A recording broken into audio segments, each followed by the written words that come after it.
De winnaar van de Gouden NL Award 2012 is Omroep Friesland de laatste fiets.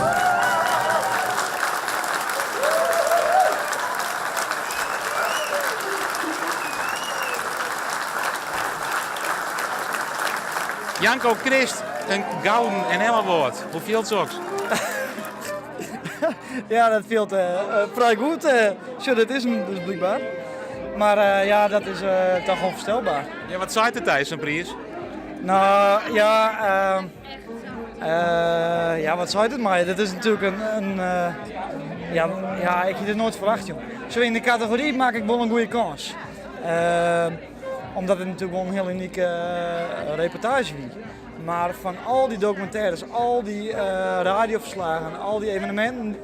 Dus het is gewoon het beste stukje van al die stukjes die op een regionale omroep West binnen. Dat is natuurlijk niet geducht het zinstanders. Ik bedoel, hoe de Facebook-rel in Haren, Ja. Jips journalistieke producties. En dan komt Stodelijk iets gewoon in. Dat is toch net normaal? Dat is echt net normaal. Dat is heel apart, had ik nooit verwacht.